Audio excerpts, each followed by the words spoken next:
নবীজি বলেন, মান সাব্বাহাল্লাহ ফি দুবুরি কুল্লি সালাতিন সালাসা ওয়া সালাসিনা ওয়া হামিদাল্লাহ সালাসা ওয়া সালাসিনা ওয়া কাব্বারাল্লাহ সালাসা ওয়া সালাসিন। ফরজ নামাজের পর যেই ব্যক্তি 33 বার বলবে সুবহানাল্লাহ, 33 বার বলবে আলহামদুলিল্লাহ, 33 বার বলবে আল্লাহু আকবার। ওলামায়ে কেরাম ছাড়া আজকে আসার পরে আমল কারা কারা করছেন? 33 বার সুবহানাল্লাহ, 33 বার আলহামদুলিল্লাহ। দেখছেন আমলকারীর সংখ্যা কত কম। আজকে মাহফিল দিয়েছেন কেন আপনারা? হ্যাঁ, দেখছেন আমলকারী মাত্র কয়েকজন হাত উঠেছে। ইন্না লিল্লাহি ওয়া ইন্না ইলাইহি রাজিউন। তো নবীজি বলেন, প্রত্যেক এদিকে এদিকে এদিকে এদিকে তাকান, এদিকে তাকান, একদম ওর দিকে তাকাবেন না, এদিকে তাকান, সব এদিকে তাকান, এদিকে না তাকাবেন মাইক ছেড়ে দিব, তাকান, সব এদিকে তাকান। আমি আলোচনা করছি, আমার দিকে তাকান। 33 বার সুবহানাল্লাহ, 33 বার আলহামদুলিল্লাহ, 33 বার আল্লাহু আকবার। এই হলো নবীজি বলেন ফাতিলকা তিসআতু ওয়া তিসউনা, এই হলো 99 বার। ওয়াকালা তামামাল মিআ, 100তম বার পড়বে লা ইলাহা ইল্লাল্লাহ ওয়াহদাহু লা শারীকা লা, লাহুল মুলকু ওয়া লাহুল হামদু ওয়া হুয়া আলা কুল্লি শাইইন কাদির। আল্লাহ নবী বলেন 33 বার 33 বার 33 বার 99 পড়ার পর 100তম বার যেই ব্যক্তি পড়বে লা ইলাহা ইল্লাল্লাহু ওয়াহদাহু লা শারীকা লা, লাহুল মুলকু ওয়া লাহুল হামদু ওয়া হুয়া আলা কুল্লি শাইইন কাদির, এটা পড়ার সাথে সাথে গফিরাত খাতায়াহু ওয়া ইন কানাত মিসলা জাবাদিল বাহ। আল্লাহ নবী বলেন সমুদ্রের ফেনা পরিমাণ গুনাহ যদি থাকে ওই গুনাহ আল্লাহ মাফ করে দেয়। সমুদ্রের ফেনা পরিমাণ গুনাহ আজকে মাত্র 7 জন মাফ করাইছে, বাকিরা করায়নি। রাসূল আকরাম সাল্লাল্লাহু আলাইহি সাল্লাম বললেন এই আমল করলে সমুদ্রের ফেনা পরিমাণ গুনাহ মাফ হয়ে যায়। আল্লাহ আমাদেরকে আমল করার তৌফিক দান করেন। এরপর নবীজি সাল্লাল্লাহু আলাইহি সাল্লাম আরেকটা আমল করতেন। এই যেমন এই যে এই ছেলেটা বসা, হ্যাঁ, নবীজি ওনার একজন সাহাবা আছে নাম মুআজ, আবু দাউদ হাদিস নাম্বার 1522 নাম্বার হাদিস, 1522। নবীজি ওনার সাহাবা মুআজ রাদিয়াল্লাহু তাআলা আনহুকে বলেন, ইয়া মুআজ ওয়াল্লাহি ইন্নী লা উহিব্বুক, মুআজ আল্লাহর কসম আমি তোমাকে ভালোবাসি। সাহাবা নবীকে বলে নাই, নবী সাহাবাকে বলতেছে মুআজ আল্লাহর কসম আমি তোমাকে ভালোবাসি। একবার সুম্মা ক্বালা ইয়া মুআজ ওয়াল্লাহি ইন্নী লা উহিব্বুকা, আল্লাহ নবী আবার বললেন মুআজ আল্লাহর কসম আমি তোমাকে ভালোবাসি। এরপর আল্লাহ নবী বললেন মুআজ উসিকা, আমি তোমাকে একটা ওসিয়ত করি, ভালোবাসার দাবি নিয়ে আমি তোমাকে কিছু বলতে চাই। লা তাদআদনা ফি দুবুরি কুল্লি সালাত, 5 ওয়াক্ত ফরজ নামাজের পরে আমলটা কখনো তোমরা ছাড়বা না।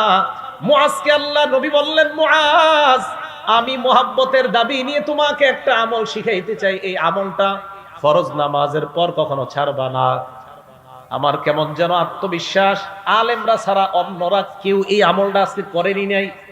আত্মবিশ্বাস হয়তো করছেন, বলতেছি দেখি করছেন কিনা। ফরজ নামাজের পর নবী ওনার সাহাবাকে বলছে জীবনে ছাড়বা না এটা। এখন দেখি আজকে কে কে ছাড়ছেন। কি ফরজ নামাজের সালাম ফিরানোর পর বলবা আল্লাহুম্মা আইন্নি আলা যিকরিকা ওয়া শুকরিকা ওয়া হুসনি ইবাদাতিক। ওলামা ছাড়া অন্য কে এই দোয়াটা পড়ছেন আজকে? একজন। দেখছেন নবীজি তার সাহাবাকে বলছে জীবনে ছাড়বা না এটা, একজন মাত্র পড়ছে। নবীজি তার সাহাবাকে বলছে মুহাব্বতের দাবি নিয়ে বলে জীবনে আমল ছাড়বা না, একজন পড়ছে আমলটা। তুমি এই দোয়া করবা মুআজ, কোনদিন ফরজ নামাজের পর এই দোয়া ছাড়বা না। কি তুমি আল্লাহকে বলবা আল্লাহুম্মা আইন্নি আলা যিকরিকা, আল্লাহ আপনি আমাকে সাহায্য করেন যেন আমি আপনার বেশি বেশি জিকির করতে পারি। ওয়া শুকরিকা, আমাকে সাহায্য করেন যেন আমি আপনার বেশি কৃতজ্ঞতা প্রকাশ করতে পারি। ওয়া হুসনি ইবাদাতিক, আল্লাহ আপনি সাহায্য করেন যেন বেশি বেশি আপনার ভালো ইবাদত করতে পারি। কি সুন্দর দোয়া। আল্লাহ সাহায্য করেন যেন আপনার জিকির বেশি করতে পারি, সাহায্য করেন যেন আপনার শুকরিয়া বেশি আদায় করতে পারি, সাহায্য করেন যেন আপনার ভালো ইবাদত বেশি করতে পারি। এই দোয়াটা সবাই শিখে নিবেন। নবীজি বলছে মুআজ আমি তোমাকে ভালোবাসি একবার, নবীজি আবার বললেন মুআজ আমি তোমাকে ভালোবাসি দুইবার। এরপর নবী বললেন মুআজ ফরজ নামাজের পর লা তাদাআন্না, কিছুতেই কখনোই এই দোয়াটা ছাড়বা না। কি? আল্লাহকে বলবা আল্লাহ আপনি আমাকে সাহায্য করেন, আমি যেন আপনার জিকির বেশি করতে পারি, আল্লাহ আমি যেন আপনার কৃতজ্ঞতা বেশি আদায় করতে পারি, আমি যেন বেশি ইবাদত করতে পারি। এই দোয়া করা কখনো ছাড়বা না। এটা নবীজি তার সাহাবা হযরত মুআজকে শিক্ষা দিলেন। আল্লাহ আমাদের সকলকে এই দোয়াগুলা শিখে নেওয়ার তৌফিক দান করেন। আবু দাউদ শরীফের 1523 নাম্বার হাদিস, নবীজির এক সাহাবা নাম উকবাহ ইবনে আমির রাদিয়াল্লাহু তাআলা, দেখেন তিনি কি বলেন। عن عقبة بن عامر رضي الله تعالى عنه قال, উকবা ইবনে আমির বলেন আমারনি রাসূলুল্লাহ সাল্লাল্লাহু আলাইহি ওয়াসাল্লাম বিল মুআব্বিজাত দুবুরা কুল্লি সালাত। উকবা ইবনে আমির বলেন, এটা সবাই পারেন, আল্লাহ নবী আমাকে আদেশ করছে যেন 5 ওয়াক্ত নামাজের পর কুল হুয়াল্লাহ পড়ি, কুল আউযু বিরাব্বিল ফালাক পড়ি, কুল আউযু বিরাব্বিন নাস পড়ি। এটা পারেন না সবাই? এটা আর বলবো না কারা কারা পড়ছেন, জানি পড়েন নাই। নবীজি বললেন 5 ওয়াক্ত নামাজের পর আমাকে আদেশ করছেন কুল হুয়াল্লাহ, আমি পড়ছি, আমি যা যা বলতেছি আমি সব পড়ছি আসার পরে আলহামদুলিল্লাহ। রাসূল আকরাম সাল্লাল্লাহু আলাইহি সাল্লাম বলেন যে আল্লাহ রাসূল সাল্লাল্লাহু আলাইহি সাল্লাম তার সাহাবা উকবা ইবনে আমিরকে বলছেন যে আমার নবী আমাকে বলছে প্রত্যেক 5 ওয়াক্ত নামাজের পর কুল হুয়াল্লাহ, কুল আউযু বিরাব্বিল ফালাক, কুল আউযু বিরাব্বিন নাস পড়বা। ফজর নামাজের পর এই আমল প্রত্যেকটা সূরা 3 বার, মাগরিবের পর এই আমলটা প্রত্যেকটা সূরা 3 বার, বাকি রইল কয় ওয়াক্ত? 3 ওয়াক্ত। যোহরের পর একবার করে, আসরের পর একবার করে, এশার পর একবার করে, ফজরের পরে 3 বার, মাগরিবের পরে 3 বার। এটার দলিল কোথায়? তিরমিজি শরীফের 2575 নাম্বার হাদিস, 3575 নাম্বার হাদিস, 3575 নাম্বার হাদিস। এই হাদিসের বর্ণনাকারী খুবাইব রাদিয়াল্লাহু তাআলা আনহু, ওনার থেকে হাদিসটা বর্ণনা করছে ওনার ছেলে আব্দুল্লাহ ইবনে খুবাইব। এই আব্দুল্লাহ ইবনে খুবাইব বলেন আমার আব্বা খুবাইব রাদিয়াল্লাহু তাআলা আনহু বর্ণনা করছে কি, নবীজি হযরত খুবাইবকে বলে খুবাইব কুল, এই খুবাইব তুমি বলো। এন্ড খুবাইব কয় ফালাম আকুল শাইআন, আমি কিছুই বলি না। আবার আল্লাহ নবী বললেন খুবাইব কুল, এই খুবাইব বলো। হযরত খুবাইব কয় ফালাম আকুল শাইআন, আমি কিছুই বলি না। আল্লাহ নবী আবার বললেন খুবাইব কুল, আরে বলো কিছু। হযরত খুবাইব এবার বললেন মা আকুলু ইয়া রাসূলুল্লাহ, হুজুর কি বলবো, আপনি বারবার বলতেছেন বলতে, আমি কি বলবো?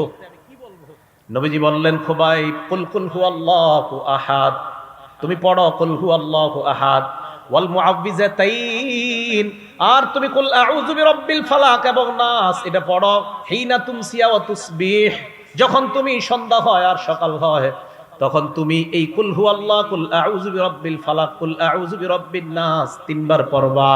ফজরের পর 3 বার, মাগরিবের পর 3 বার। আল্লাহ নবী বলেন তাকফিকা মিন কুল্লি শাই, আজকে আমলটা যারা যারা করছেন নবী বলেন দুনিয়ার সকল বিপদ আপদ থেকে এই 3টা সূরা তোমার জন্য যথেষ্ট হয়ে যায়। সকল বিপদ আপদ থেকে এই সূরাগুলো তোমার জন্য যথেষ্ট হয়ে যাবে। তাহলে এখন উলামায়ে কেরাম ছাড়া অন্য যারা আছেন আপনারা বলবেন, আমি খালি বলবো আপনারা নামাজের নামটা বলবেন। বলেন তো একবার কোন নামাজের পর? যোহর আর যোহর, আসর, এশা। 3 বার কোন নামাজের পর? ফজর, মাগরিব। আসরের পরে কয়বার করে? এশার পরে, ফজরের পরে 3 বার। মাশাআল্লাহ, মনে থাকবে তো ইনশাআল্লাহ। বাসায় মা বোন যারা আছে ওনাদেরকে বলবেন এটা পড়তে। এই আমলটা রাসূল আকরাম সাল্লাল্লাহু আলাইহি সাল্লাম ওনার সাহাবাকে শিখাইলেন, উকবা ইবনে আমিরকে শিখাইলেন। তাহলে মুআজ রাদিয়াল্লাহু তাআলা আনহুর মাধ্যমে আমল শিখলাম, উকবা রাদিয়াল্লাহু তাআলা আনহুর মাধ্যমে আমল শিখলাম, খুবাইব রাদিয়াল্লাহু তাআলা আনহুর মাধ্যমে আশ্চর্য আমল শিখলাম। এবার আমরা যে আমলটা শিখবো এটার নাম আয়াতুল কুরসি। বলেন কি নাম? আয়াতুল কুরসি। মন দিয়ে শুনবো। এই আয়াতুল কুরসির ব্যাপারে 6টা কথা বলবো। বলেন সবাই কয়টা? 1 নাম্বার, আয়াতুল কুরসি কোরআনের সবচেয়ে মর্যাদাপূর্ণ আয়াত। 2 নাম্বার, আয়াতুল কুরসি কোরআনের প্রধান আয়াত। 3 নাম্বার, আয়াতুল কুরসির জিহ্বা আছে, 2টা ঠোঁট আছে। 4 নাম্বার, আয়াতুল কুরসির তাফসীর সংক্ষিপ্ত। 5 নাম্বার, আবু হুরায়রা রাদিয়াল্লাহু তাআলা আন এবং এক চোরের সাথে বুখারীর বর্ণনা থেকে আমরা প্রমাণ করব একটা ঘটনা ঘটছে। চোর আবু হুরায়রা রাদিয়াল্লাহু তাআলা আনহুকে আয়াতুল কুরসির আমল শিক্ষা দিয়েছে। 6 নাম্বার, ফরজ নামাজের পর আয়াতুল কুরসি পড়ার কি লাভ। এই 6টা অংশ শেষ হবে, হুজুর ইনশাআল্লাহ এসে যাবেন, আলোচনা শুরু করবে। আল্লাহ আমাদের সকলকে ধৈর্যের সাথে আলোচনাগুলো শোনা, বলা, আমল করার তৌফিক দান করেন। এর মাঝে একটা কথা, আমি আলোচনায় থাকি, হুজুর আলোচনায় থাকে, যেই থাকুক, মাগরিব এশার নামাজের আগে মুহতারাম আলী হাসান উসামা হাফিজাহুল্লাহ আলোচনায় ছিলেন। নামার সাথে সাথে দেখলাম আপনারা আমার দিকে তাকাইছেন, কাজটা ঠিক করেন নাই। উনি আলোচনা করতেছে, ওনার দিকে আপনারা তাকায় থাকবেন, কে আসছে এটা দেখা দরকার নাই। তাহলে যে আলোচনা করবে ওনার দিকে তাকিয়ে থাকবেন। এর মাঝখানে যে অন্য দিকে তাকান, এ তো আপনার কিছু আলোচনা ছুটে যায়। আমার কিন্তু কিছু নিয়ম আছে, আপনারা যারা আলোচনা শোনেন, হঠাৎ আমি জিজ্ঞাসা করি, বলেন কি বলছি এখন, এটা বলে ফেলি। এই জাতীয়, এই জন্য এটা করবেন না, ঠিক আছে না? করবেন। যে আমাদের অলিপুরি সাহেব হুজুর যখন বয়ান করে, হুজুর তো জানেন কিভাবে বয়ান করে, মনে হবে ক্লাস করাইতেছে। এখন হুজুরের বয়ানে যদি ওই দিকে তাকান, তো হুজুর মাঝখান দিয়ে যদি বলেন তো কি বলছি, পারবেন না। তো এইটা কি হলো? এই জন্য যেই আলোচক আসরের পরেও যদি কেউ আলোচনা করে, বাস ওনার দিকে তাকায় থাকবেন। জোহরের পরে কেউ আলোচনা করে, ওনার দিকে তাকায় থাকবেন। মসজিদে জুমার নামাজে আপনাদের এলাকার সবচেয়ে অপরিচিত ব্যক্তিটাও যদি আলোচনা করে, ওনার দিকেও তাকায় থাকবেন। কথাটা মনে থাকবে তো সবার ইনশাআল্লাহ? আল্লাহ আমাদের সকলকে আমল করার তৌফিক দান করেন। আয়াতুল কুরসি 1 নাম্বার, কোরআনের সবচেয়ে মর্যাদাপূর্ণ আয়াত। আবু দাউদ শরীফ হাদিস নাম্বার 1460 নাম্বার হাদিস। এই হাদিসের বর্ণনাকারী উবাই ইবনে কাব রাদিয়াল্লাহু তাআলা আন। এই হাদিসের মধ্যে আসছে, আন উবাই ইবনে কাব রাদিয়াল্লাহু তাআলা আনহু قال قال رسول الله صلى الله عليه وسلم। উবাই ইবনে কাব থেকে বর্ণনা, আল্লাহ নবী বলেন, আবাল মুনজির আইয়ু আয়াতিন মা কামিন কিতাবিল্লাহি আযম। উবাই ইবনে কাবকে আল্লাহ নবী বললেন, উবাই, কোরআনের সবচাইতে মর্যাদাপূর্ণ আয়াত তোমার সাথে কোনটা, আমাকে একটু বলো। উবাই ইবনে কাব জবাব দেয়, আল্লাহু ওয়া রাসূলুহু আ'লাম। এই প্রশ্নের জবাব আল্লাহ আর তার নবী ভালো জানেন। জবাব দেন। আবার আল্লাহ নবী বললেন, আবাল মুনজির আইয়ু আয়াতিন মা কামিন কিতাবিল্লাহি আযম। হে উবাই, বলো তোমার সাথে কোরআনের সবচাইতে মর্যাদাপূর্ণ আয়াত কোনটা। হযরত উবাই এবার চিন্তা করলেন, প্রথমবার তো বললাম আল্লাহ আল্লাহর নবী ভালো জানেন, এরপরেও যখন আল্লাহর নবী আমাকে প্রশ্ন করলেন, আমি গবেষণা করে একটা জবাব দিয়ে দেই। উস্তাদ ছাত্রদের প্রশ্ন করছে, প্রথমবার করার পর বলছে আল্লাহ ভালো জানে, রাসূল ভালো জানে। আবার প্রশ্ন করছে, উবাই বলো কোনটা। না করে বললেন, আল্লাহু লা ইলাহা ইল্লা হুয়াল হাইয়ুল কাইয়্যুম। ইয়া রাসূলুল্লাহ, আমার কাছে মনে হয় আয়াতুল কুরসি হলো কোরআনের সবচাইতে মর্যাদাপূর্ণ আয়াত। আয়াতুল কুরসি এটাই কোরআনের সবচেয়ে মর্যাদাপূর্ণ আয়াত বলে মনে হয়। এবার নবীজি দেখেন কি করছে। উবাই ইবনে কাব বলেন, আল্লাহ নবী যখন আমার মুখে শুনলেন আয়াতুল কুরসি কোরআনের সবচেয়ে মর্যাদাপূর্ণ আয়াত, আমি যখন বললাম, দরবা ফি সদরি, আল্লাহ নবী আমার বুকে এইভাবে মৃদু আঘাত করলেন। মানে এ তাকান, শাবাশ শাবাশ, হ্যাঁ তুমি ঠিক বলছো, সুবহানাল্লাহ, এইভাবে শাবাশ শাবাশ বলছেন, হ্যাঁ তুমি সঠিক বলছো উবাই, এই যে তুমি জবাবটা দিলে আয়াতুল কুরসি এটা সঠিক। নবীজি শেষে দোয়া করলেন, লিয়াহনি লাকা আবাল মুনজির আল ইলম। উবাই, তোমার ইলম যেন তোমার জন্য আনন্দের কারণ হয়ে যায়, তোমার বিদ্যা এটা যেন তোমার জন্য আনন্দের কারণ হয়। উবাই, তোমার যে জ্ঞান আমি দেখলাম, মাশাআল্লাহ, তুমি গবেষণা করে বলে দিয়েছো আয়াতুল কুরসি, শাবাশ, তোমার জবাব ঠিক আছে, সুবহানাল্লাহ। তাহলে আয়াতুল কুরসি কোরআনের মর্যাদাপূর্ণ আয়াত। 2 নাম্বার, আয়াতুল কুরসি কোরআনের প্রধান আয়াত। প্রমাণ তিরমিজি শরীফ 2878 নম্বর হাদিস, 2878 নম্বর হাদিস। আন আবি হুরায়রা রাদিয়াল্লাহু তাআলা আনহু قال قال رسول الله صلى الله عليه وسلم। আবু হুরায়রা রাদিয়াল্লাহু তাআলা আনহুর বর্ণনা, আল্লাহর নবী বলেন, লিকুল্লি শাইইন সানাম। প্রত্যেকটা জিনিসের একটা সর্বোচ্চ চূড়া, চূড়া চূড়া চূড়া বুঝেন তো, একদম উপরে সর্বোচ্চ চূড়া। ওয়াসানামুল কোরআন সূরাতুল বাকারা, কোরআনের সর্বোচ্চ চূড়ার নাম হলো সূরা বাকারা। কোরআনের সর্বোচ্চ সূরার নাম না, কিন্তু কোরআনের সর্বোচ্চ চূড়ার নাম সূরা বাকারা। এটা ঠিক, সবচেয়ে বেশি আয়াত সংখ্যাও সূরা বাকারাতে। এখন আসেন, ফিহা আয়াতুন, আল্লাহ নবী বলেন সূরা বাকারার মধ্যে একটা আয়াত আছে, হিয়া সাইয়্যিদাতু আইল কোরআন হিয়া আয়াতুল কুরসি। এই আয়াতটা হলো কোরআনের সবচেয়ে প্রধান আয়াত, আয়াতের নাম হলো আয়াতুল কুরসি। তাহলে কোরআনের প্রধান আয়াত আয়াতুল কুরসি, কোরআনের শ্রেষ্ঠ মর্যাদাপূর্ণ আয়াতের নাম আয়াতুল কুরসি। 3 নাম্বার আলোচনা, আয়াতুল কুরসির জিহ্বা আছে, ঠোঁট আছে। একটা কিতাব আছে নাম মাজমাউজ জাওয়ায়েদ, ইমাম হাইসামি রহমতুল্লাহ আলাইহির লেখা 6 নম্বর খণ্ড 324 নম্বর পৃষ্ঠা। উবাই ইবনে কাব রাদিয়াল্লাহু তাআলা আনহুর আরেকটা বর্ণনা, ক্বালা রাসূলুল্লাহ সাল্লাল্লাহু আলাইহি ওয়াসাল্লাম, আল্লাহ নবী বলেন ইন্নালাহা লিসানা, নবীজি বলেন ইন্নালাহা আইলি আয়াতুল কুরসি লিসানা, নবী বলেন আয়াতুল কুরসির একটা জবান আছে, জিহ্বা আছে, ওয়া শাফাতাইন, দুইটা ঠোঁট আছে। আয়াতুল কুরসির জিহ্বা, দুইটা ঠোঁট আছে। সুবহানাল্লাহ, আয়াতুল কুরসির জিহ্বা, দুইটা ঠোঁট আছে।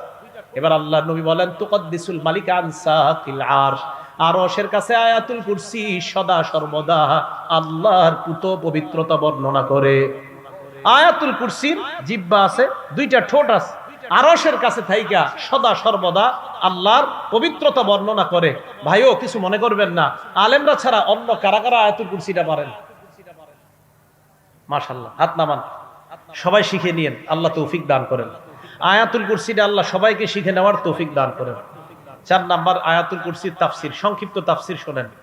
আল্লাহু লা ইলাহা ইল্লা হুয়াল হাইয়ুল কাইয়্যুম, আল্লাহ লা ইলাহা ইল্লাহু, তিনি ছাড়া কোনো ইলাহ নাই। মন দিয়ে শুনেন, লা ইলাহা ইল্লাহু এটা হলো কালিমাতুত তাওহীদ, একত্ববাদের শব্দ, একত্ববাদের বাক্য, একত্ববাদের কালিমা।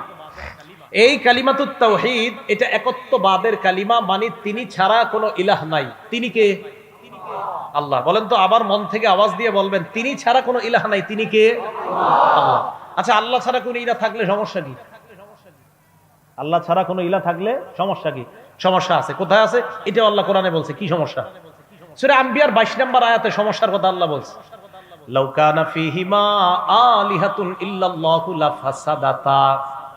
আল্লাহ বলেন, আসমান এবং জমিনের মধ্যে আমি ছাড়া যদি আর কোনো ইলাহ থাকতো, আসমান জমিন ধ্বংস হয়ে যাইত। তাহলে সমস্যা আছে না নাই? আল্লাহ বলেন, আমি ছাড়া কোনো ইলাহ থাকলে আসমান জমিন ধ্বংস হয়ে যাইত।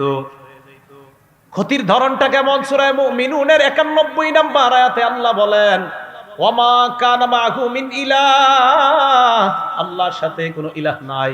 ইজান, যদি আল্লাহর সাথে কোনো ইলাহ থাকতো, লাযাহাবা কুল্লু ইলাহিম বিমা খালাকা আলা বা'দুহুম আলা বা'দ, আল্লাহর সাথে কোনো ইলাহ যদি থাকতো, প্রত্যেক ইলাহ তার সৃষ্টি নিয়ে পৃথক হয়ে যাইতো, এক স্রষ্টা আরেক স্রষ্টার উপর প্রাধান্য বিস্তার করত। আল্লাহ বলতেন, আমি আজকে বৃষ্টি দিব। জমিনের ইলাহ বলতো বৃষ্টির প্রয়োজন নাই, গাছের ইলাহ বলতো বাতাসের প্রয়োজন নাই, সমুদ্রের ইলাহ বলতো মাছ থাকার প্রয়োজন নাই। আল্লাহ বলে, গবেষণা চালাও, চালানোর পর বুঝতে পারবা আসমান জমিনের মধ্যে ইলাহ অন্য কেউ থাকলে সমস্যা হইতো। যেহেতু ইলাহ নাই, অতএব ইলাহ 100 জন 14 জন হবে না, ইলাহ হবে একজন, তিনি কে? এটাই বুঝাইছে আল্লাহ। যদি থাকতো, প্রত্যেক ইলাহ তার সৃষ্টি নিয়ে পৃথক হয়ে যেত, ওয়ালা আলা বা'দুহুম আলা বা'দ, এক ইলাহ আরেক ইলাহর উপর প্রাধান্য বিস্তার করত। তাহলে মন প্রাণ উজাড় করে দিল থেকে বলেন, আমাদের ইলাহ একজন, তিনি কে? আল্লাহ। এই তিনি আমাদের ইলাহ। একত্ববাদের বাক্য। মন দিয়ে এখন 4টা কথা বলবো, সবাই মুখস্থ রাখতে হবে, অন্যকে শিখাইতে হবে। রাজি আছেন?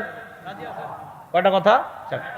তাওহীদের স্বীকার করার জন্য মৌলিক অনেক শর্ত, 4টা শর্ত মনে রাখবো, অন্যকে জানাবো, বিবিকে জানাবো, মেয়েকে জানাবো, ছেলেকে জানাবো।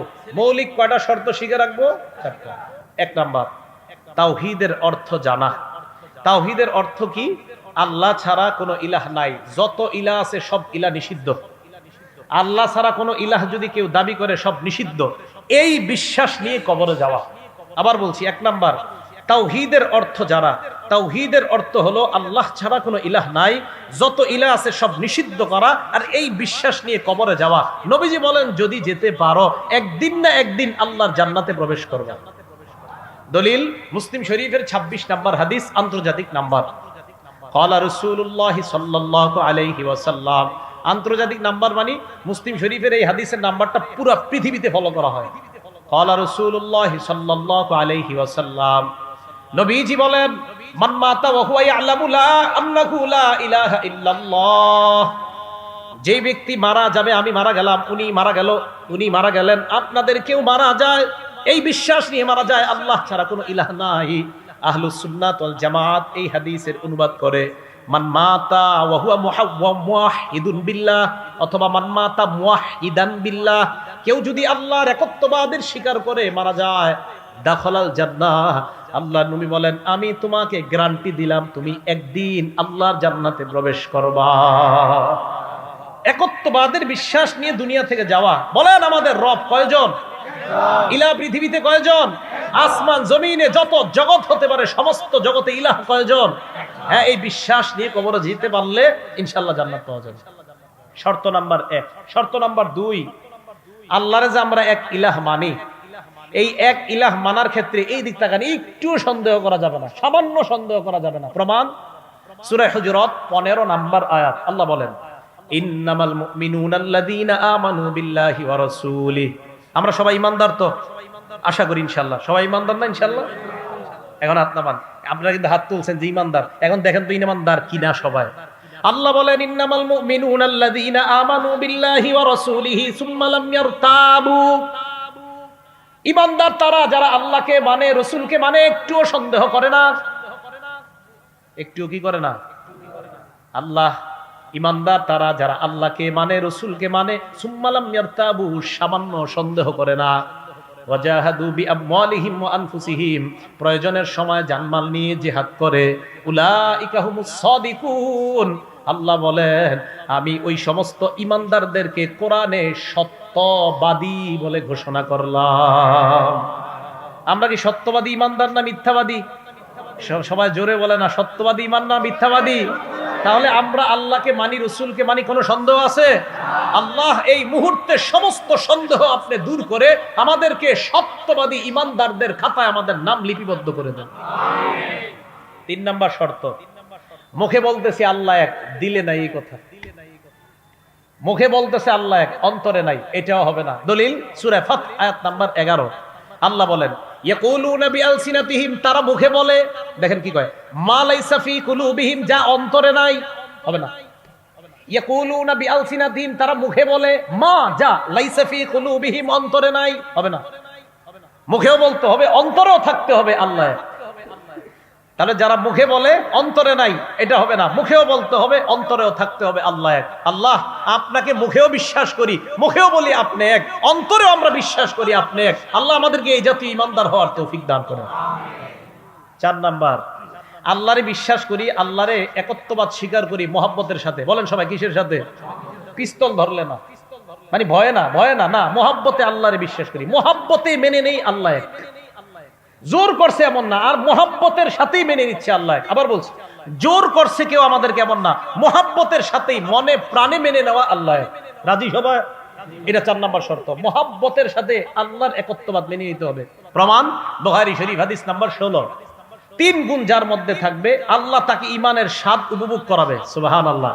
এখন বলেন তো, আমরা যদি ঈমানের স্বাদ পেতে চাই কয় গুণ লাগবে? আবার ঈমানের স্বাদ পেতে হলে কয় গুণ লাগবে?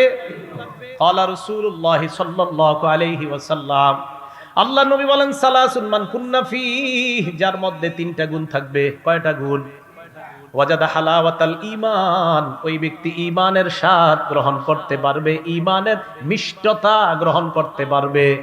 1 নাম্বার, মান কানাল্লাহু ওয়া রাসূলুহু আহাব্বা ইলাইহি মিম্মা সিওয়াহুমা। বাংলা অনুবাদটা মনে রাখেন।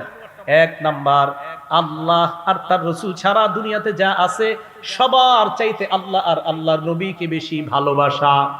1 নাম্বার, আল্লাহ আর তার রাসূল ছাড়া দুনিয়াতে যা আছে সবার চাইতে আল্লাহকে বেশি ভালোবাসা, আল্লাহর রাসূলকে বেশি ভালোবাসা। তাহলে আমি আপনাদের কাছে জানতে চাই, আল্লাহ আর তার রাসূলের ভালোবাসায় দুনিয়ার সব ত্যাগ করতে রাজি আছি না নাই? আসলে রাজি আছেন? আসলে রাজি আছেন? সত্যি রাজি? জি এর আওয়াজ কমে গেছে, চিন্তা করতেছে কি জানি কই। আল্লাহ আল্লাহ রাসূল ছাড়া যাস, এই হাদিসের অনুবাদগুলো ভালো করে বুঝবেন। আমি কি বুঝাইতে চাইতেছি একটু চিন্তা করবেন। আল্লাহ আর তার রাসূল ছাড়া যা আছে সব চাইতে বেশি ভালোবাসতে হবে আল্লাহ আর তার রাসূলকে। এটা হলো 1 নাম্বার। তাহলে মুহাব্বতের সাথেই একত্ববাদ স্বীকার করি, আল্লাহ আপনাকে ভালোবাসি, আপনি যে এক, এটাও স্বীকার করি আমরা। মনে থাকবে না ইনশাআল্লাহ? তাহলে 1 নাম্বার গুণ। 2 নাম্বার, আইয়ুহিব্বাল মারআ লা ইউহিব্বুহু ইল্লা লিল্লাহ, কাউকে ভালোবাসা একমাত্র আল্লাহর জন্য। আমি কাউকে ভালোবাসবো একমাত্র আল্লাহর জন্য, তাহলে আল্লাহ ঈমানের স্বাদ আমাকে উপভোগ করাবেন। 3 নাম্বার, আইয়াউদা ফিল কুফরি কামা ইয়াকরাহু আইয়ুকযাফা ফিন্নার। আমি আপনি আমরা যারা ঈমানদার, আমরা কুফরিতে ফিরে যাওয়া তেমন অপছন্দ করি যেমন আগুনের মধ্যে পুড়ে যাওয়া অপছন্দ। আগুনে কে পুড়তে চাই আমরা? এখন আমাদের ঈমান হলো এমন যে আল্লাহ আগুনে পুরা যেমন সম্ভব না, তেমনি কোন অবস্থায় কুফরিতে ফিরে যাওয়া সম্ভব না। এই জাতীয় ঈমান যার হবে, আল্লাহ তাকে ঈমানের স্বাদ গ্রহণ করাবে। যে অসম্ভব, কুফরিতে আবার কিভাবে যাব? আগুনে যেমন আমি পুড়তে রাজি না আল্লাহ, এটা আমার অপছন্দ, আমি কুফরিতেও যেতে পারবো না, এটাও অপছন্দ। রাসূল আকরাম সাল্লাল্লাহু আলাইহি সাল্লাম বলেন, উম্মত 3 গুণ অর্জন করো, আল্লাহকে আর আমাকে সবচেয়ে বেশি ভালোবাসো, কাউকে ভালোবাসো আল্লাহর জন্য। 3 নাম্বার, তুমি কুফরিতে ফিরে যাওয়া তেমন অপছন্দ করো যেমন আগুনে পড়ে যাওয়া তোমার অপছন্দ।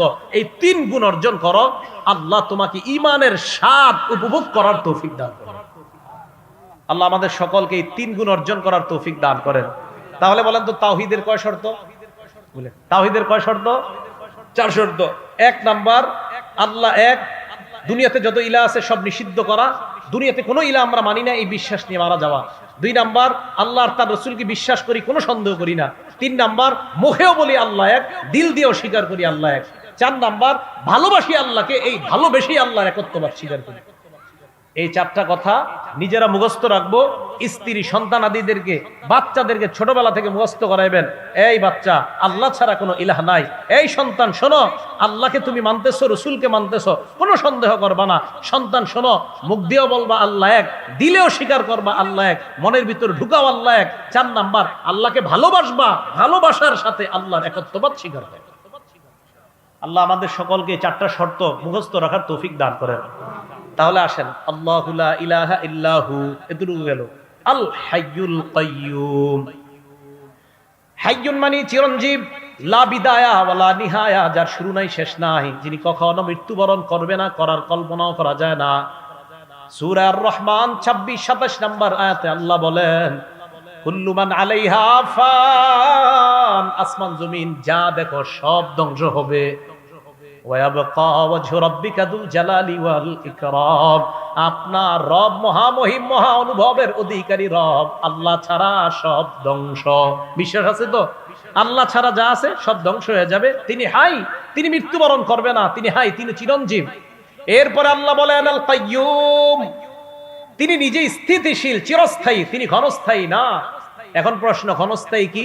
আসমান তো স্থিতিশীল, আসমান স্থিতিশীল না?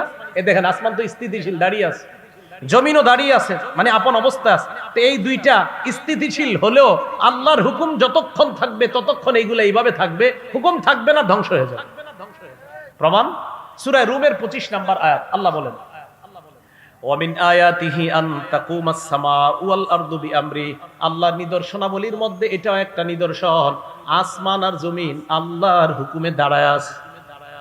সূরা মুমিনের 57 নম্বর আয়াতে আল্লাহ বলেন, লা খালকুস সামাওয়াতি ওয়াল আরদ আকবারু মিন খালকিন নাসি ওয়ালাকিন্না আকসারান নাসি লা ইয়ালামুন, আসমান আর জমিন সৃষ্টি করা মানুষ সৃষ্টির চেয়ে বড় বিষয়। এ মানুষ, তুমি কল্পনা করো, তুমি হাঁটার জন্য 2টা পা আছে, আসমান দাঁড়ানোর জন্য কোনো খুঁটি নাই। তাহলে তোমার চাইতে বড় বিষয় হলো আসমান বানানো, জমিন বানানো। এই আসমান আর জমিন আমি আল্লাহ বানাইলাম। আমি এই আসমান জমিন বানানোর পর আমি যতক্ষণ চাইবো ততক্ষণ এইগুলা এই অবস্থায় থাকবে। আমি যখন চাইবো না, কুল্লুমান আলাইহা ফান, সব ধ্বংস হয়ে যাবে। এই জন্য আসমান কাইয়ুম না, জমিন কাইয়ুম না, কাইয়ুম একমাত্র কে? আল্লাহ চিরস্থায়ী, আল্লাহ চিরস্থায়ী, এই বিশ্বাস নেওয়া। তাহলে হাইয়ুন কাইয়ুম। এবার আমার সাথে এই 2টা শব্দ সবাই বলেন, হাই কাইয়ুম। এখন কি করবেন আপনারা, যাদের মেয়ের বিয়ে হয় না, দীর্ঘদিন যাবত বিয়ের চেষ্টা করতেছেন, বিয়ে হচ্ছে না, আপনারা কি করবেন? আল্লাহরে বলবেন, ইয়া হাইয়ু ইয়া কাইয়ুম, হে হাই, হে কাইয়ুম, আমার মেয়ের বিয়ে হচ্ছে না 3 বছর, আল্লাহ আপনি বিয়ের ব্যবস্থা করায় দেন। এই হাই আর কাইয়ুম বলে আল্লাহর কাছে এটা বলবেন। কেন বলবেন? 2টা হাদিস শুনেন, তারপর বুঝবেন। প্রথম হাদিসটা আসছে মুসনাদে আহমদ কিতাবের একটা ভার্সন আছে, নাম তাখরিজুল মুসনাদ, হাদিস নাম্বার 27611 নম্বর হাদিস। এই হাদিসের বর্ণনাকারী আসমা বিনতে ইয়াজিদ রাদিয়াল্লাহু তাআলা আনহা, তিনি বলেন, সামিআতু রাসূলুল্লাহি সাল্লাল্লাহু আলাইহি ওয়াসাল্লাম ইয়াকুল ফি হাযিহিল আয়াতাইন ফি সূরাতিল বাকারা ওয়া সূরাতি আলি ইমরান, নবীজিকে আমি বলতে শুনলাম সূরা বাকারার 255 নম্বর আয়াত আল্লাহু লা ইলাহা ইল্লা হুয়াল হাইয়ুল কাইয়্যুম, এই আয়াতের ব্যাপারে শুনলাম। সূরা আলী ইমরানের 2 নম্বর আয়াতের ব্যাপারে শুনলাম। নবীজি কি বলে দেখেন, ইন্না ফীহিমা ইসমাল্লাহিল আযম। নবীজি বলেন এই 2 সূরার মধ্যে ইসমে আযম আছে। ইসমে আযম, আল ইসমুল আযম, এই 2 আয়াতের মধ্যে ইসমে আযম আছে। নবীজি বললেন আল্লাহর মহান 2টা নাম আছে এই 2 আয়াতের মধ্যে। সেই 2টা নাম হলো 1 নাম্বার হাইয়ুন, 2 নাম্বার কাইয়্যুম। তাহলে বলেন তো আল্লাহর মহান নাম 2টা সবাই বলেন কি কি? আবার আল্লাহর মহান নাম 2টা কি কি? এই হাইয়ুন কাইয়্যুম দিয়ে দোয়া করলে যে দোয়া কবুল হয় এই কথা কই আছে? তাখরিজুজ জাদিল মাআদ একটা কিতাব আছে। এই কিতাবের 4 নাম্বার খন্ড 188 নাম্বার পৃষ্ঠা। নবীজির সাহাবা আবু উমামা রাদিয়াল্লাহু তাআলা আনহু বলেন, ইসমুল আযম আল্লাযী ইযা দুইয়া বিহি আজাবা। আল্লাহর মহান 2টা নাম হাইয়ুন কাইয়্যুম নিয়ে বান্দা যখন দোয়া করবে সাথে সাথে দোয়া কবুল হয়ে যায়। আবার বলছি, ইসমে আযম 2টা হাইয়ুন কাইয়্যুম দিয়ে যখন বান্দা দোয়া করে তার দোয়া কবুল হয়ে যায়। হাইয়ুন এবং কাইয়্যুম দিয়ে দোয়া করলে দোয়া কবুল করেন কে? আল্লাহ দোয়া কবুল করেন। এবার ওই সাহাবা বলেন তোমরা হাইয়ুন কাইয়্যুমকে 3টা সূরার মধ্যে তালাশ করবা। 1 নাম্বার সূরা বাকারা 255 নাম্বার আয়াত আয়াতুল কুরসিতে তালাশ করবা। 2 নাম্বার সূরা আলী ইমরানের 2 নাম্বার আয়াতে তালাশ করবা। সূরা আলী ইমরানে আছে কিন্তু দেখবেন আলিফ লাম মিম আল্লাহু লা ইলাহা ইল্লা হুয়াল হাইয়ুল কাইয়্যুম। 3 নাম্বার সূরা তাহার 1 কত? 111। মাশাআল্লাহ, কত হয়? 111 নাম্বার আয়াতে তালাশ করবা। ওয়া আনাতিল ওয়ুজুহু লিল হাইয়িল কাইয়্যুম। সব মানুষ চিরঞ্জীব চিরস্থায়ী আল্লাহর সামনে মাথা নত করবে। সুবহানাল্লাহ। এই হাইয়ুন কাইয়্যুম 3 আয়াতে তালাশ করো। এই আয়াত দিয়া দোয়া করার সাথে সাথে এই 2টা নাম দিয়ে দোয়া করবা, ইয়াকিন রাখবা, বিশ্বাস রাখবা আল্লাহ তোমার দোয়া কবুল করবে। তাহলে ভাই কোন 2টা নাম নিয়ে আমরা দোয়া করব? হাইয়ুন কাইয়্যুম। ইনশাআল্লাহ আল্লাহ দোয়া কবুল করবে। এবার পরের আয়াত আমরা দ্বিতীয় অংশে যাই। লা তাখুযুহু সিনাতুন ওয়ালা নাওম। তন্দ্রা ঝিমুনি ভাব আল্লাহকে স্পর্শ করে না। ওয়ালা নাওম, নিদ্রা ঘুম আল্লাহকে স্পর্শ করে না। তন্দ্রাও আসে না, ঝিমুনি ঘুমের আগে যেটা ভূমিকা যেটা এটাও আল্লাহকে স্পর্শ করে না। একদম চূড়ান্ত ঘুমিয়ে যাওয়া এটাও আল্লাহকে স্পর্শ করে না। মানুষ একটু ভাবেন আমার রব কত বড় মহান, সামান্য মুহূর্তের জন্য তাকে ঝিমুনি স্পর্শ করে না, তো এই রবকে রব মানবো না তো কাকে মানবো? সামান্য সময় যার কোনো তন্দ্রা আসে না, নিদ্রা আসে না। রব তো তিনিই হয়, ইলাহ তো তিনিই হয়। লা তাখুযুহু সিনা, তাকে তন্দ্রা স্পর্শ করে না। ওয়ালা নাওম, নিদ্রা স্পর্শ করে না। ইবনে মাজাহ কিতাবের নাম, হাদিসের কিতাব, 196 নাম্বার হাদিসে আল্লাহ রাসূল বলেন, ক্বালা রাসূলুল্লাহ সাল্লাল্লাহু আলাইহি ওয়াসাল্লাম, আল্লাহ নবী বলেন, ইন্নাল্লাহা লা ইয়ানাম, নিশ্চয়ই আল্লাহ ঘুমান না। ওয়ালা ইয়ামবাগি লাহু আইয়ানাম, তার জন্য ঘুমানোর শোভাও পায় না।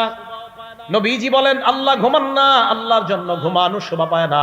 আল্লাহ যদি ঘুমায় আসমান জমিনের নিয়ম শৃঙ্খলা সব শেষ, কোন নিয়ম থাকবে না। আল্লাহ যদি ঘুমায়, তো নবীজি বলেন নিশ্চয় আল্লাহ ঘুমান না।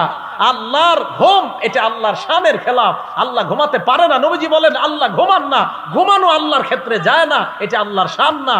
আল্লাহ সব সময় জাগ্রত, আল্লাহ চিরস্থায়ী। এই জন্য আসমান জমিন ওই অবস্থা আছে যে অবস্থা আল্লাহ রাখতে চায়।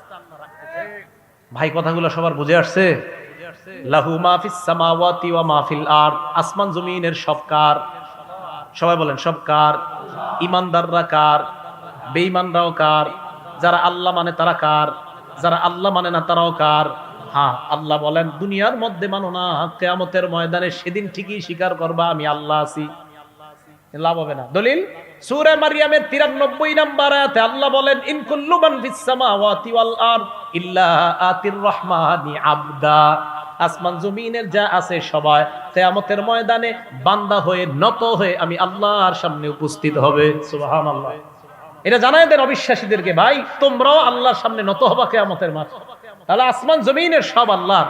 আর আল্লাহ বলেন দুনিয়াতে মানো আর না মানো, কিয়ামতের মাঠে কিন্তু সবাই মানবা। তবে সেদিন ইমানদাররাই লাভবান, আর বেঈমান যারা তোমরা লাভবান না, সেদিন আমাকে মানলে লাভ নাই, ঠিকানা জাহান্নাম। লাহু মা ফিস সামাওয়াতি ওয়া মা ফিল আরদ মান যাল্লাযী ইয়াশফাউ ইনদাহু ইল্লা বিইজনিহি, কে আছে এমন যে আল্লাহর কাছে সুপারিশ করতে পারে আল্লাহর অনুমতি ছাড়া? আল্লাহর অনুমতি ছাড়া সুপারিশ করার ক্ষমতা নবীদেরও নাই। কি বললাম? আল্লাহর অনুমতি ছাড়া সুপারিশ করার ক্ষমতা আমি আপনি তো দূরের কথা, নবীরাও করতে পারবে না, অনুমতি আল্লাহ লাগবে, এরপরে সুপারিশ করবে। প্রমাণ সূরা আন-নাজম 27 নম্বর পারা 6 নম্বর পৃষ্ঠা শুরু আয়াতটা দেখবেন, ওয়া কাম মিম মালাকিন ফিস সামাওয়াতি লা তুগনি শাফাআতুহুম শাইআ, সূরা নাজম 26 নম্বর আয়াত। এই আয়াতে আল্লাহ বলেন ওয়া কাম মিম মালাকিন ফিস সামাওয়াত, আসমানে যত ফেরেশতা আছে, লা তুগনি শাফাআতুহুম শাইআ, তাদের সুপারিশ কোনো কাজে আসবে না। আসমানের ফেরেশতারা তোমার জন্য সুপারিশ করলে কাজে আসবে না। তো আল্লাহ কখন কাজে আসবে? আল্লাহ বলেন ইল্লা মিন বাদি আইয়াযানাল্লাহু লিমাইয়াশা ওয়া ইয়ারদা, আল্লাহ যার জন্য চায়, যার প্রতি আল্লাহ সন্তুষ্ট, তার ব্যাপারে যদি আল্লাহ কোনো ফেরেশতা কোনো নবীকে বলে সুপারিশ করো, তখন ওই সুপারিশ কার্যকরী বলে গণ্য হবে। আল্লাহর হুকুম ছাড়া সুপারিশও কার্যকর হবে না। আল্লাহ বললে সুপারিশ কার্যকর হবে, এছাড়া কার্যকর হবে না। এখন আমি আপনি কিভাবে বলে দেই কোনো সমস্যা নাই, 2 রাকাত নামাজ পড়, আর জিন্দেগিতে কিছু লাগবে না, আমি তো কিয়ামতের মাঠে তোরে নিয়ে যাবো জান্নাতে। অথচ আল্লাহর হুকুম ছাড়া সুপারিশও করতে পারবে না। এটি কিভাবে আপনাকে জান্নাতে নেয়? এটা সত্য কথা না। যিনি এটা বলে আসলে এটা সঠিক কথা না, এটা অন্যায় কথা। ইবাদত করতে হবে মরণ পর্যন্ত। দলিল সূরা হিজর 99 নম্বর আয়াত, একদম সূরা হিজরের শেষ আয়াত 14 নম্বর পারার 6 নম্বর পৃষ্ঠা, একদম দেখবেন সূরা হিজরের 99 নম্বর আয়াত, ওয়া'বুদ রাব্বাকা হাত্তা ইয়াতিয়াকাল ইয়াকিন, এই মরণ আসা পর্যন্ত তুমি তোমার রবের ইবাদত করো। বলেন এই আয়াত কি পীর মুরিদ আলাদা আলাদা না পীর মুরিদ উভয়ের জন্য? তো সবার জন্য। তো কিভাবে এই কথা বলে 2-4 রাকাত পড়ো, বাকিগুলো আমি দায়িত্ব নিই? এটা সঠিক না, এটা অন্যায় কথা। আল্লাহ আমাদেরকে এই জাতীয় অন্যায় কথা থেকে বেঁচে থাকার তৌফিক দান করেন। ইয়ালামু মা বাইনা আইদিহিম, আমার আপনার আগে পরের সব জানে কে? এখন বৃষ্টি আসবে কিনা কে জানে? একটু পরে বৃষ্টি থামবে কিনা কে জানে? আল্লাহ একটু পরে বৃষ্টি কতটুকু দিবে কে জানেন? আগামীকাল আমি আপনি পৃথিবীতে থাকবো কিনা কে জানে? আমার আপনার আগে কি হয়েছে, গোপনে কি হয়েছে, পর্দার আড়ালে কি হয়েছে, সব জানে কে? এটাই বললেন ইয়ালামু মা বাইনা আইদিহিম ওয়া মা খালফাহুম, আমি সব জানি। এই জাতীয় একটা দলিল নেই সূরা তালাকের 12 নম্বর আয়াতে আল্লাহ বলেন আল্লাহুল্লাযী খালাকাস সাবআ সামাওয়াত, আপনারা বলবেন 7 আসমান বানাইছে কে? আল্লাহ বলেন আল্লাহুল্লাযী খালাকাস সাবআ সামাওয়াত, আল্লাহ তিনি যিনি 7 আসমান বানাইছেন, ওয়া মিনাল আরদি মিসলাহুন্না, 7 জমিন বানাইছেন, ইয়াতানাজ্জালুল আমরু বাইনাহুন্না, হুকুম তাদের মাঝে নাজিল হয়, লিতা'লামু আন্নাল্লাহা আলা কুল্লি শাইইন কাদির, যেন তোমরা জানতে পারো সব জিনিসের উপর ক্ষমতাবান একজনের একমাত্র তিনি কে? এরপরে কি করে দেখেন, ওয়া আন্নাল্লাহা ক্বাদ আহাতা বিকুল্লি শাইইন ইলমা, যত কিছু আছে সব আল্লাহর জ্ঞানে বেষ্টন করে নেয়। সুবহানাল্লাহ। এখন মন দিয়ে শুনেন, তাহলে সব জানে কে? আমাদের আগে পরের সবকিছু জানে কে? আল্লাহ জানে। দুনিয়াতে কিছু পণ্ডিত বেরোবে, জ্ঞানী বেরোয়ার পর মনে করবে আমি সবচেয়ে বেশি জানি। এরপরে পরে কি বলে দেখেন, ওয়ালা ইউহিতুনা বিশাইইম মিন ইলমিহি ইল্লা বিমা শা, মানুষ ততটুকু জ্ঞানের মাধ্যমে বেষ্টন করতে পারে আমি আল্লাহ যতটুকু চাই। আমি আল্লাহ সব জানি, বান্দা তুমি ততটুকু জানো যতটুকু আমি জানাই। বাংলাটা মনে রাখবেন, আল্লাহ বলেন আমি সব জানি, তুমি ততটুকু জানো যতটুকু আমি জানাই। বলেন সব জানে কে? আমি কতটুকু জানি যতটুকু আল্লাহ, আবার সব জানে কে?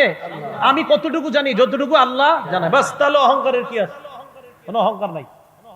কেন অহংকার করা যাবে না? আমরা বিদ্যা নিয়ে একটা দলিল দেখেন, এরপরে বুঝবেন অহংকার করার যে সুযোগও নাই, মানে অহংকার করার এটা প্রশ্নই আসে না, আমাদের বিদ্যা এত কম। দলিল বুখারী শরীফের 122 নম্বর হাদিস।